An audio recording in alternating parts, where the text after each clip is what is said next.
Hey guys, wanted to come at you with another review for a Dario Argento film I've never seen. There's actually quite a bit of Dario Argento films I haven't seen that I plan on reviewing for really soon. Well, this one's from '96, and this one I was actually really excited to check out just because it stars the director's daughter in the main role, who I always thought was really good looking. And just like beautiful looking. So I really wanted to see her like a starring role. I've never seen a movie where she was like the main person. Like she was in Triple X and stuff, so I remember her from that. But yeah, I really wanted to check this out. Dario Argento and his daughter, Giallo, and I heard this was his last amazing Giallo. Because once Dario Argento got to like the late '90s, early 2000s, the quality of his work started to go down a little bit. But this was Blue Underground's 3-disc special edition, because Blue Underground did put out a Blu-ray of this quite a few years ago, I think in '08 or something like that, and they redid it in the 4K scan and all that. I'm pretty sure it's a 4K scan. I just want to get the facts straight for you. It's not saying off rip, but I think it is. I think it's a 4K scan, but I could be wrong on that, so don't hold me to it. It's not saying, so it may not be a 4K scan, because I feel, no, it's a 2K restoration, so now that we got that out of the way. But essentially what this is Asia Argento plays a cop, and she's over in Rome, and she ends up seeing these paintings, and she ends up almost being transported into the world where the painting's at, and it's a real sickness called the Stendhal Syndrome. It's a real phenomena or whatever. And this girl, when she ends up being transported to these paintings, she ends up getting raped by this dude who reminds me of the actor who plays Warlock and stuff. I don't remember the guy's name. Julian Sands. He reminds me of him. But yeah, he ends up raping her, and he's raping other women around this town she's in, and she ends up, I don't want to give too much stuff away, but there's like 5 rape scenes in this. Asia Argento gets raped like 3 times, and by this dude, and it's typical Giallo stuff, cops, everyone trying to find the dude, and there's a little twist ending to this where, I gotta admit, I didn't see it coming until like probably the last 20 or 30 minutes I saw the twist coming, and it ended up being pretty obvious once I did discover the twist. But it's not as good as a lot of the older Giallos he did, but I think it's a really solid Giallo film.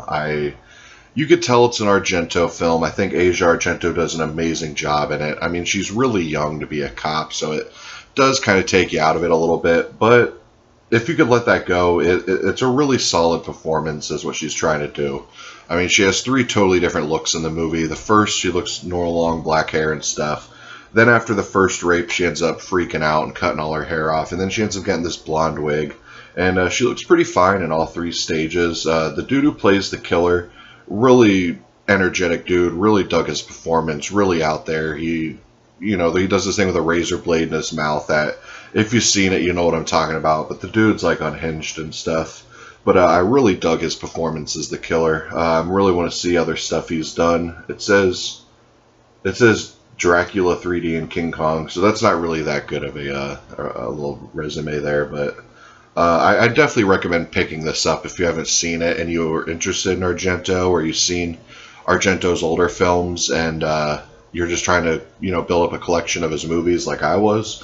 This is definitely a solid entry into that. The effects, there's not really a whole lot of effects really. It's not like that kind of movie, and this is from '96, so this is like when CGI was first starting to get big in movies. And there's some really spotty CGI in it, but there's some really cool effects they do with it. Like this girl gets shot in the mouth by the killer, and the CGI shows the bullet entering her cheek and going out. And it's okay looking. The scenes where Asia Argento like enters the paintings, it transitions well, and it looks pretty solid for '96 and everything.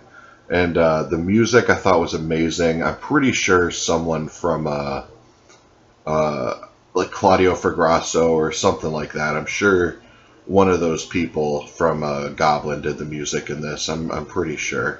But yeah, 2 hours long. It does kind of breeze by. Acting's cool. Really solid giallo. Not much else I could say as far as that goes. I give the movie a solid 7.5 out of 10. It didn't blow me away, but I thought it was really good. I would have had no. I think I dropped $20 on this, and that's a super solid price. Especially, you get 3 discs. Solid case there, reversible cover, which I will show you. There's nothing really new. Like, that's the reverse side, like her and the razor blade. I don't really know which side I like better. I probably will go with the reverse side because it fits the movie more. But I do like that other cover too. But yeah, it comes with a pretty thick booklet of stuff going on there, and 3 discs, Blu-ray, DVD, and then a Blu-ray full of features. But yeah, let me go over the features for you real quick to finish this up. Has an audio commentary with Troy Howarth, author of So Deadly, So Perverse, and he's like a Dario Argento scholar, so I am definitely interested. When I am going to go back and rewatch all these Argento films sometime soon with all the commentaries, because I watched this, half of it with the original Italian audio with the subtitles, and then about halfway through I switched to the English audio just to see what the differences were, and I had to immediately switch back to Italian. The English subtitle, or dub to this, I think is awful. So if you're going to watch it, I suggest watching the Italian version with the English subtitles. It's just a better film that way, in my opinion. But as far as the other features go, 3 Shades of Asia, which I watched the whole thing of just because Asia Argento's sexy as hell, but that's a brand new interview for this release with that, and that's like 15 minutes. Prisoner of Art, a new interview with the writer. New interview with special makeup artist Franco Casagni. Theatrical trailer, poster still gallery. Disc 2, it says director Dario Argento. I assume that's a commentary. I don't really know. That's all it says is director Dario Argento. Psychological consultant, interview with him. So I guess that's like he's talking about the actual Stendhal syndrome. I did not watch that feature. Interview with special effects guy, the assistant director Luigi Cozzi, and a bonus collectible booklet. So yeah, there's a lot of stuff here in this release. If you can find it for $23 on Amazon or whatever, I definitely recommend pulling the trigger. It looks beautiful. When this release first came out, it had some compression issues, and they had to send the discs back or something, but all of them now should definitely be fixed. But they say to look for on the disc, if it's the bad copy that has the compression issues, it'll say V1 on the disc. Where this on the disc, I don't know if you'll be able to see it, but it says V2.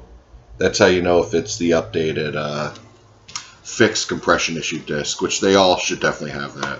But yeah, that's the Stendhal syndrome. I'll be doing a double feature of Tenebrae and Opera tonight, so I'll be doing a Dario Argento double feature, so I'll have both of those reviews up for you tomorrow. But yeah, that should be it for my Argento movies for a while now. I mean, I got Tenebrae, Opera to watch, and then next I got some more Italian films, but they're Michele Soavi, so like The Sect and the Church and stuff. But yeah, can't recommend Stendhal Syndrome high enough. 7.5 for the movie, but it gets a 10 for the whole package and the features and all that, and just the overall attractiveness of the whole release. But yeah, see you guys tomorrow. Peace.